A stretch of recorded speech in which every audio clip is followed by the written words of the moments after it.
Bien, igual vamos a continuar, por favor, muchachos, pues ahí tienen el tiempo, pero vamos a continuar con nuestra sesión de hoy, no podemos esperar más tiempo. Voy a compartir con ustedes una conferencia que estaba ahí en la plataforma de ustedes, en la sesión de hoy, sobre una conferencia de Skinner. Entonces vamos a hablar luego, en el siguiente corte vamos a hablar de eso.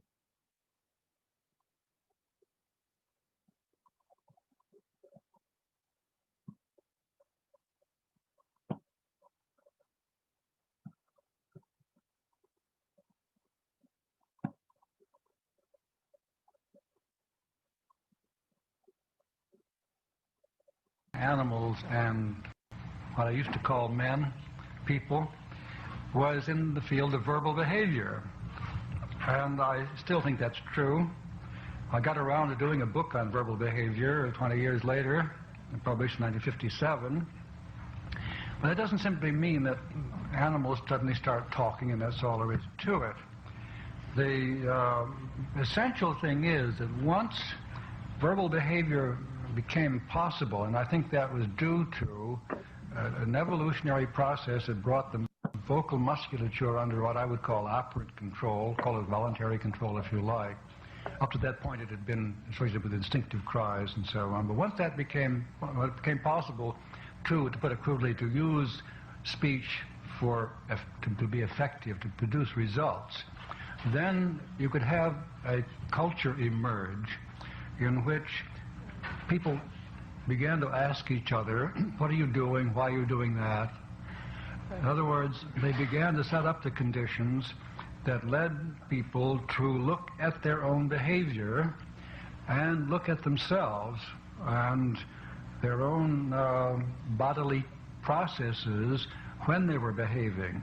I regard consciousness, awareness, as a social product. I can't imagine how the individual would ever become a conscious individual unless there were other people to provide the contingencies that lead him or her to ask questions of that nature.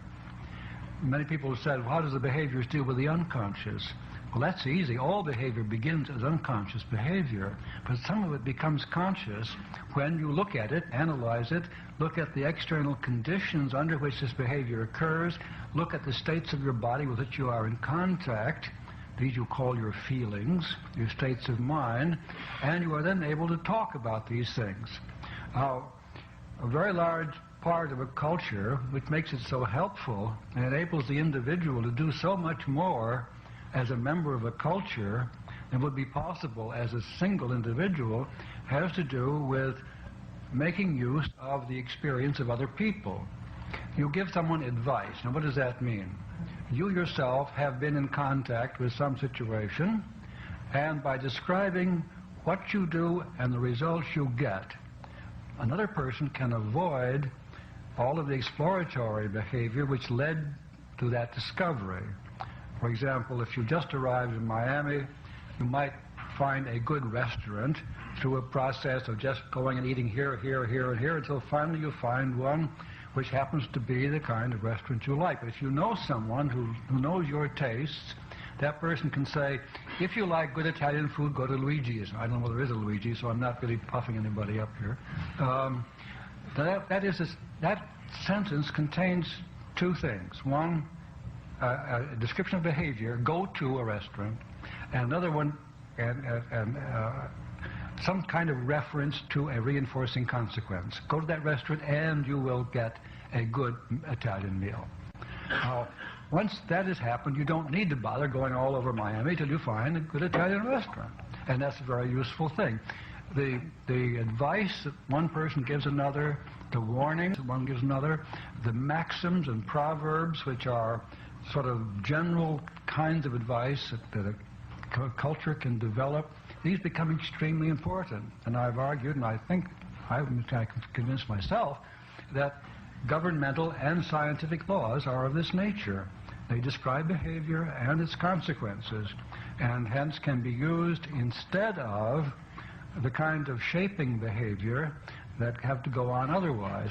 Someone has said it's rather ridiculous if to shape the behavior of a person as you shape the behavior of a rat or a pigeon, when you can simply tell a person what to do. If I wanted to get a chimpanzee, for example, to pull the plunger of a vending machine, I know how I would do it. I could shape that behavior fairly quickly, and the chimp would learn to pull the plunger and get a bit of something edible. But if it were a person, I could simply say, pull the plunger and you'll get the pack of cigarettes or whatever it is that's going to come out. The instruction on the vending machine, pull plunger and press button under a pack of cigarettes, these are instructions, they're advice, and it saves you the trouble of fumbling around with all of the equipment and the whole environment until finally you find something which produces a pack of cigarettes. And that is, of course, extraordinarily valuable. It does not mean that there's something wrong with the process of shaping behavior, because until you have acquired the behavior of following instructions, nothing else is available. And that is why, with animals, that's about all you have. You can teach animals an imitative repertoire. So you can teach a new response by giving an imitative model. It's very difficult to do, but you do it. And we do it with children.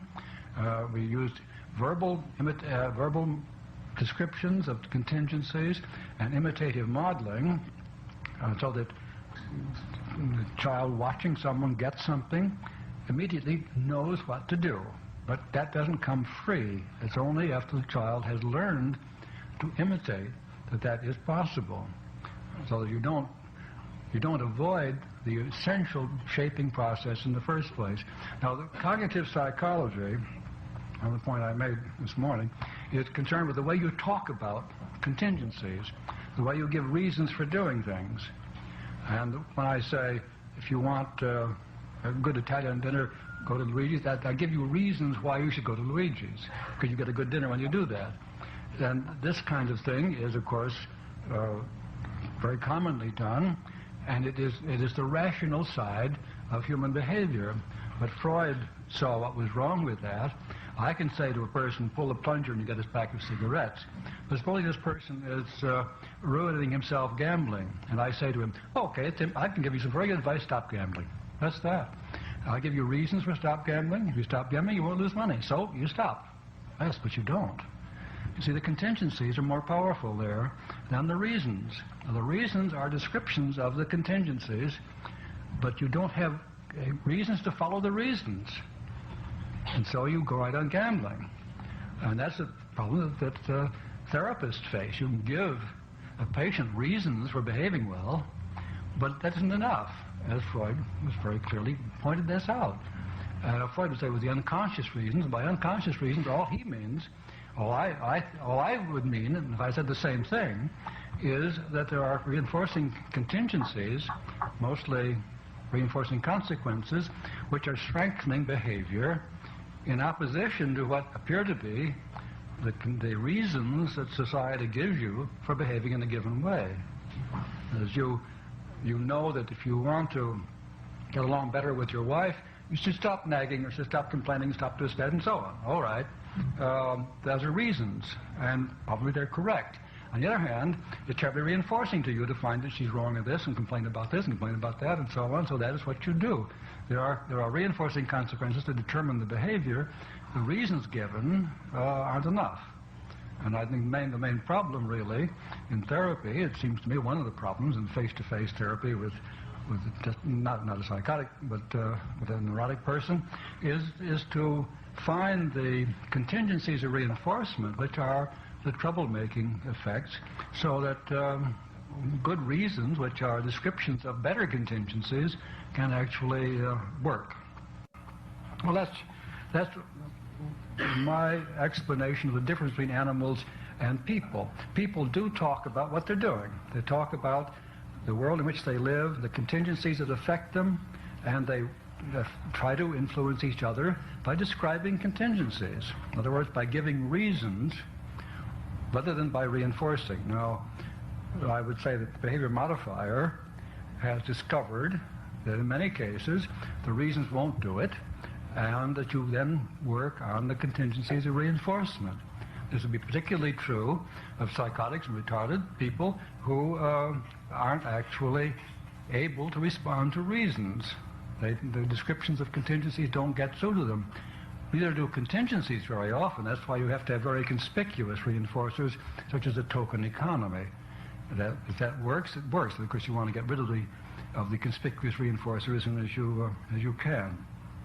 But this whole difference between contingency shaped behavior and rule-governed behavior, which is the rational kind of thing, where you talk about the contingencies and change people because they can learn from the experience of others by following rules, is I think, essentially the difference between a narrow conception of behavior modification and a narrow conception of what cognitive psychology is all about.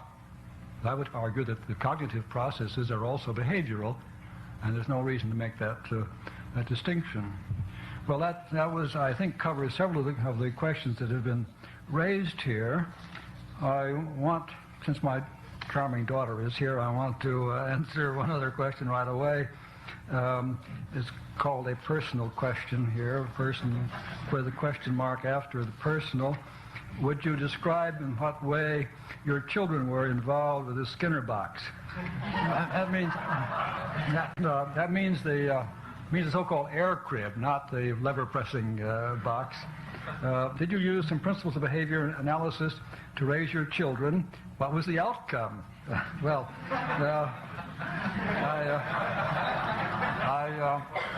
I welcome this question because I like to correct some rumors that go around. I don't know, I'm sure that some of you have heard them. The distinguished psychiatrist, whose name you all know, I won't mention it, told a distinguished person whose name you also would know, that the child that we raised in the so-called box, the air crib, became psychotic. I wrote to him, I said, we've heard this before, and I've often wondered where it came from. Would you mind telling me where you heard this rumor? Our daughter is very intelligent, talented, married. Her husband teaches international studies at the University of Warwick. They live in London and Leamington Spa. My daughter is a very successful artist. She does large colored etchings and sells all she can produce and so on. I don't see any ill effects of the crib on her. Well, he wrote a very apologetic letter, I must say that. He didn't tell me where he heard it. Then one summer, a British critic came over and said to a friend of ours, who is a professor of literature at Harvard, isn't it too bad about that daughter of the Skinners they raised in the box killing herself? And our friend said, well, when did she do that? I was swimming with her yesterday. But recently I've been getting letters. I've had 2 or 3 in the last month. Is it true that your daughter is suing you? I wish to say, that's the daughter which is not here. I can't put her on display, but she's not suing me. We have a very good relationship, as a matter of fact. As to using behavior modification, it's very curious. I look back on it now. I never did use any kind of contrived reinforcing contingencies on my children, nor are there any in Walden 2. It's a very curious thing, I think. Walden 2 was written 7 years after the publication of The Behavior of Organisms, published 10 years after. It was the application of the principles that I thought I had discovered to the design of a culture. But the reinforcing contingencies in the culture are all natural. In fact, there's a very strong trend against contrived ones. You don't ever say thank you in Walden 2. That's a contrived reinforcer, you see. And that was true with my children. I never had a token economy. I never had a gold star point system, anything of that sort. The only exception was my younger daughter, Deborah. I did twice shape a bit of behavior through the use of a reinforcer. Once when she was about 7 or 8 months old, I was sitting in the living room holding her on my lap and playing with her and having fun. The room was getting dark, and I reached up and turned on a lamp. And she smiled, and I thought, a reinforcer. So I thought I would just see if I could use it. So I turned the light off, And I waited for her until she lifted her left hand a little bit, and I turned the light on immediately. And then turned it off, and she lifted it again. Pretty soon she was doing this to make the light go on. And a few years later, a man... Natalie, tu audio, por favor. Gracias, Natalie. And Fuller did the same thing with a 20-year-old vegetative idiot in the hospital, found that this creature had never shown any sign of intelligence for 20 years, but by using the bottle that it ate from in the same way, got this vegetative idiot to do the same thing. So my daughter at least contributed to the improvement in the lives of vegetative idiots. Anyway, when she was 4 or 5 years old, I was telling her a bedtime story, rubbing her back. I was sitting on the edge of her bed, rubbing her back. And I thought, well, this is reinforcing. I'll see what I can do with this. So I waited until she lifted her foot, and I rubbed her back, and I stopped. Lifted her foot again, and I rubbed her back. Then she gave a great kick and started to laugh. I said, what are you laughing at? She said, when I lift my foot, you rub my back.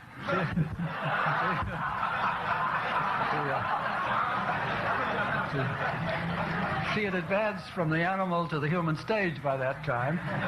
She could talk about the contingencies of reinforcement, and did. And both my daughters would say to me, "Don't use your psychology on us." And I never actually did. So they turned out well for perhaps the wrong reasons. Let me see. There's some very, very good questions here. I haven't organized them in any. There's one question here about why is it almost every therapeutic approach. Profe, qué pena, podías mover un poquito el cursor, es que la línea del no dejaba ver como tal los subtítulos. Gracias, profe. Verdad. Sí, Regardless of theoretical orientation, seems to produce some success. This is one of the frustrating things, I think, about theories of psychotherapy. If you're really enthusiastic, it doesn't much matter, especially if it's your own theory. That's the main thing. It works. And this isn't misrepresentation. It's not cheating. I think a patient who has the good luck to fall into the hands of someone who's just discovered a new theory of psychotherapy is a very lucky patient, because you'll get all kinds of very warm attention and so on. I don't know. I can't analyze and try to find the invariance in such a situation, but it would certainly have something to do with the heightened personal attention that a person gives the therapist gives to a patient when a theory is at issue. And I suspect that is it. That what the actual reinforcers are that are operating, I would hesitate to guess.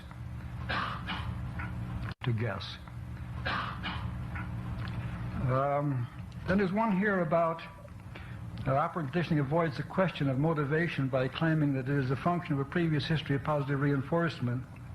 But why and at what point do individual organisms begin to respond differently to different reinforcers? That's a very, very hard question to answer, of course. For one thing, when you start to deal with a human organism, let's say at the age of 1, let alone the age of 21 or 41, there was an enormous history that you can only guess at, things that have happened.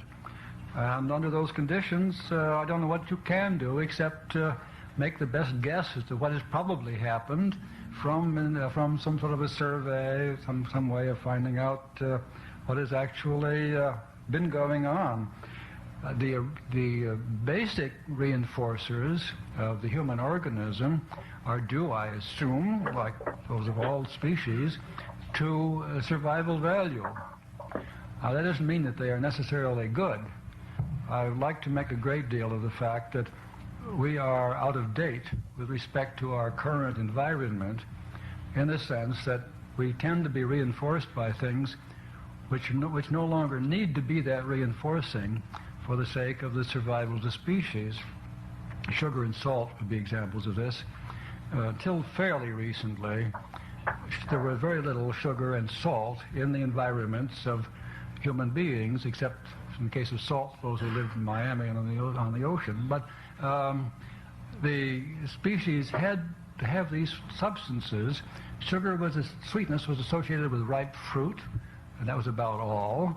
And salt, the salt lick that animals go to at great danger to themselves and so on, show you how important it is to be reinforced by salt on the tongue. And until salt was mined and processed and put on every table in salt cellars and on potato chips and all sorts of things like that, it was important that people ate a certain amount of salt. Same thing is true of sugar. Until the discovery of sugar cane and sugar beets and the processing and storage and sale of sugar and the ubiquitous candy counter and so on, it was important that people be reinforced by sugar, because if you run on something nutritious and it tastes sweet, it's good to remember where you got it and how to get it again and so on. However, now, of course, these things are so terribly reinforcing that we overeat both of them and get overweight or destroy the chemical balance in the body. Same thing is true of sexual reinforcement. At a time when the species was decimated by famine, pestilence, and and wars and so on, it was important that human beings copulated every opportunity. And the way that evolved was to make sex extraordinarily reinforcing. Well, now we're overpopulating the world because it is so reinforcing. These are things which we've changed, but the world has changed, and we no longer need to be this susceptible. Now you can say, well, thank God they are that reinforcing, and you can use contraceptives and saccharin and artificial salt and so on, and enjoy. But it's a great problem, and the world is suffering from the survival of a feature of the human organism which is no longer appropriate. I think probably signs of aggressive damage would be one of those too. That if you are in a world where you survive only if you fight well, then any sign that you've hurt someone is a very good thing, because you learn to fight well if somebody groans or cries out and so on when you hit him just right. And I dare say there's some tendency to be reinforced when people are hurt. And we find that all the way from Schadenfreude and all the way down to watching professional football. But anyway, these are the basic reinforcers. Of course, they then are almost immediately overlaid with conditioned reinforcers, the things that eventually get these things for you. What the mother does to the baby is associated with nursing and sweet milk and so on, makes whatever the mother does reinforcing. And there's an elaborate set of reinforcers built up there. The social reinforcers, they come from people who treat you well, and also the negative ones who treat you badly. These are the things that you acquire. But what an individual has acquired in a lifetime, when he comes for, say, therapy at the age of 30 or something of that sort, that I see no way of ever finding that out, so that you can actually make use of the facts. What you can do is to make a current survey of what seems to be reinforcing to this person, and I don't regard that as circular. One of the questions here is it true that the whole idea of reinforcement is circular? Something is reinforcing because it reinforces. But that's about correct. I think you find out what is reinforcing by seeing whether it increases the probability of behavior upon which it is contingent. And there's no more circular than talking about ferrous metals being magnetic and brass not. What is a magnetic? Well, it's something that responds to magnetism, and brass doesn't, and irons do, then circular perhaps, but still a very useful concept. And if you define a reinforcer as something which makes behavior more probable when it is contingent upon the behavior, then that's an observational kind of thing. It is not, I think, basically circular.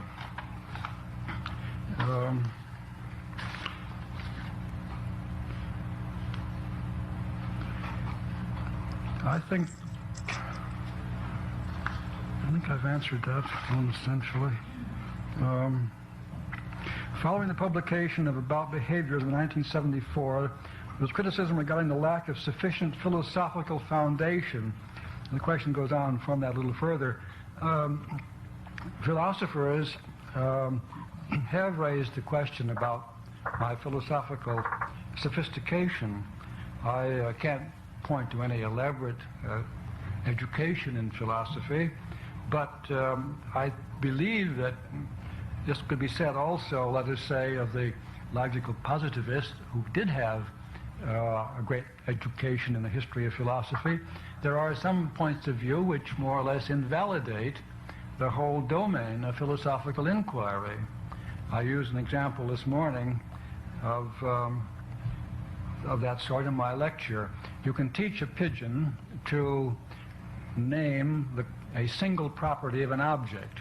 You have some panels with colors printed on them, and then there are some objects here, and if the object is white, no matter what its shape or size, the pigeon pecks the word white, and if it's red, but no matter what the size or shape, it pecks the word red, and so on.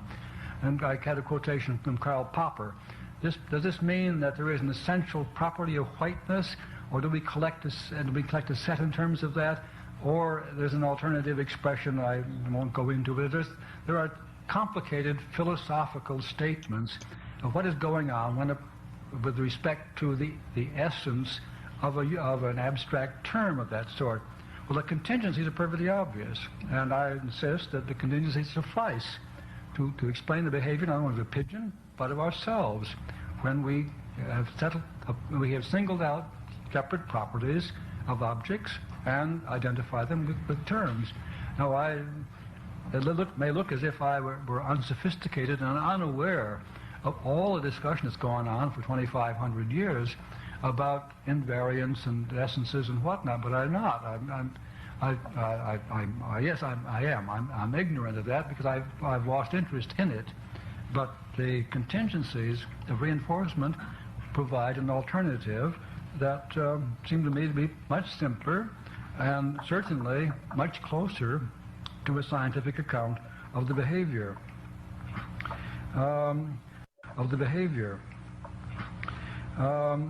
Sauss and others have said that behaviorism is reductionistic and dehumanizes man.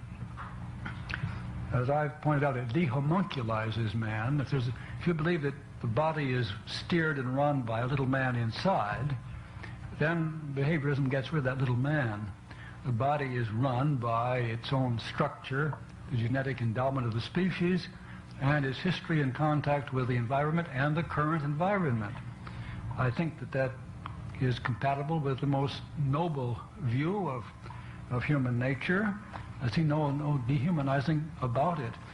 The thing that bothers me about these references to behaviorism as being manipulative, and another question brought that up, is this.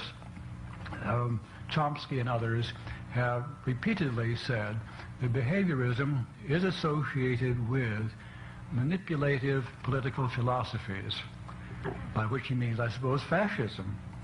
And as a matter of fact, I have been called fascist, but nothing in anything that I've ever done is in the slightest extent similar to what's happened under what I would call fascist governments.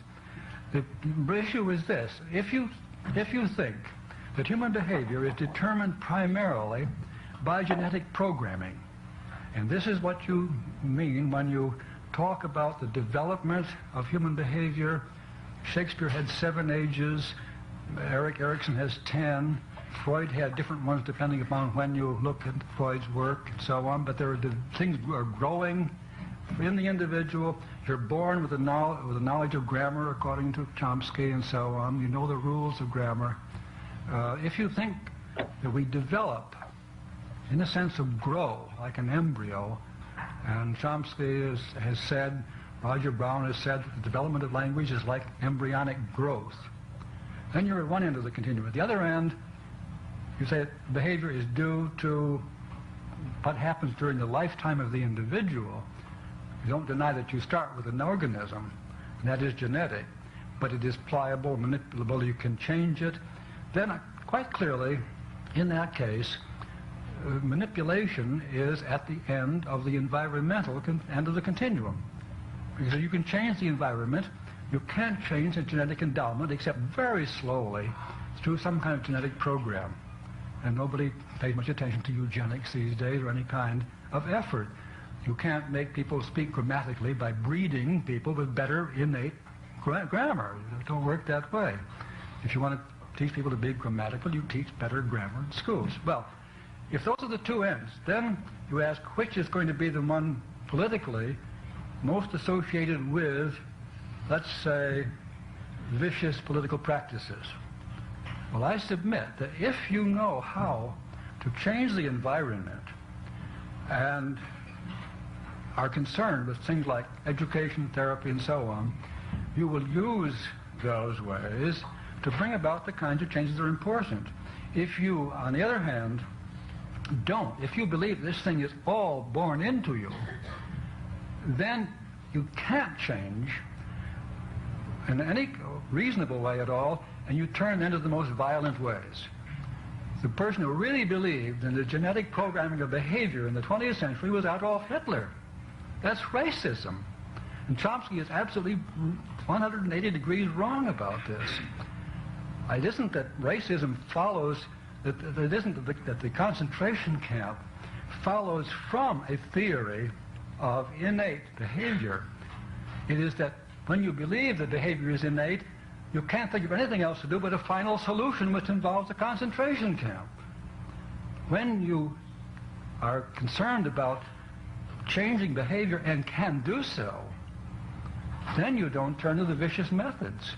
You turn to better schools, better forms of therapy, better incentive systems, better rehabilitation programs, and so on.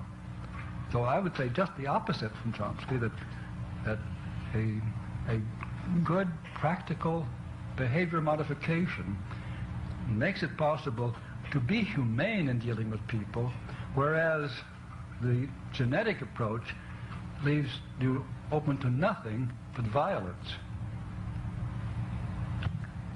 I'm sure that my so-called friend, Dr. Thomas Sowse, would not agree with that. He is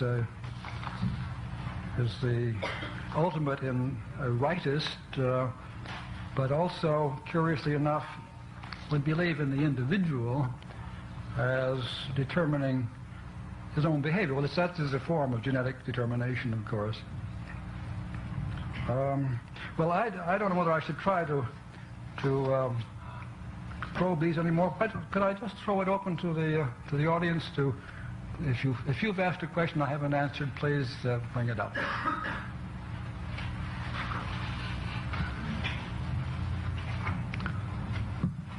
Yes. Dr. Jackson, what is, in your opinion, the concept of will, and comment about the concept of will in psychology? Yes. The concept of will is the question. What is the concept of will? You associate voluntary behavior with what I would call operant behavior. It's the distinction between reflex behavior and voluntary behavior, between the autonomic nervous system, unless we talk about recent discoveries and the modification of that through voluntary action and so on, plus as against the skeletal and so on. What is will? Well, now, operant behavior, or behavior which is determined by its consequences, has no immediately preceding cause. A reflex has. It's a stimulus and a response. So you attribute the response to the stimulus. But when you just suddenly pop out with a remark or action, you suddenly go for a walk, there was nothing there that triggered that. And so you feel that you must have done it as an act of will. That there must have been some inner initiating act, a creative act, if you like. That is always the problem when you're dealing with selection by consequences. And it is precisely the problem that Darwin faced in The Origin of Species. The crucial word in that title is origin, the beginnings of something. How can you deal with the beginnings of the species? Well, an act of creation is one way to do it. But by selection, there is no prior act, you see.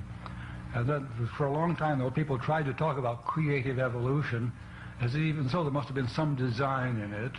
But now the biochemists and others have got that all figured out, and there is no prior act of will in the development of the human species.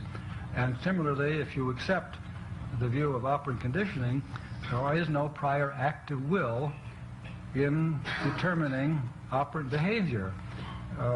Just you don't need the concept. The behavior occurs depending upon states of deprivation and histories of reinforcement under comparable circumstances. The circumstances are never, they're compelled, they're predisposing but not compelling. Yes. Yes. Dr. Skinner, I think one of the sources of controversy between the behavioral approach and the psychoanalytic approach has always been the processes within the black box. Yes. That historically the behaviorists have only been interested in input and output, and the psychoanalytically oriented people have been concerned about intrapsychic processes. How would you describe events in which mood or intrapsychic state appear to be the determinants of behavior rather than any observable input or discriminative stimuli, such as, for example, a sniper or somebody who does a very violent act, has historically been a very quiet or nice person, who suddenly shocks everybody with newspaper publicity.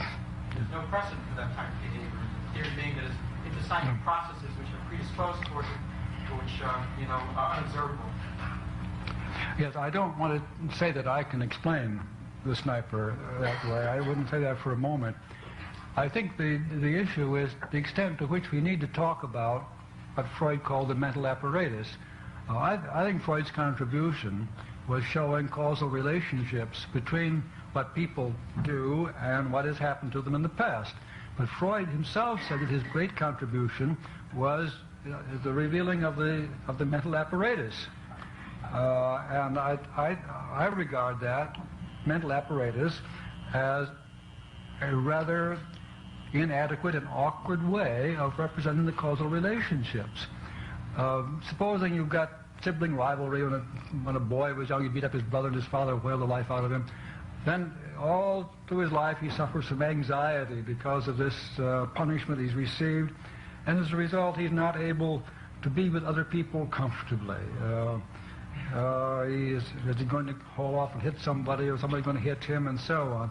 Well, now you could say that the punishing episode in childhood is brought down to the present through a feeling of anxiety, and that the feeling of anxiety is what makes it difficult for this person now to feel at home in a group of people and to be natural and so on.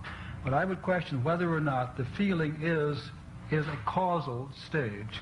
I would argue that the punishing episode is what is producing the present disordered behavior. If such a person comes for therapy and you say, well, now tell me how you feel about this, he certainly will tell you a lot about feelings. What he's describing, as far as I'm concerned, is the states of his own body. I don't believe he's describing mental states. He's describing his own body, which is states of his body which are associated with. Muchachos, ya nos va a sacar un segundo corte, entonces vamos a pararlo ahí y nos vemos ahorita ya inmediatamente para que hablemos de la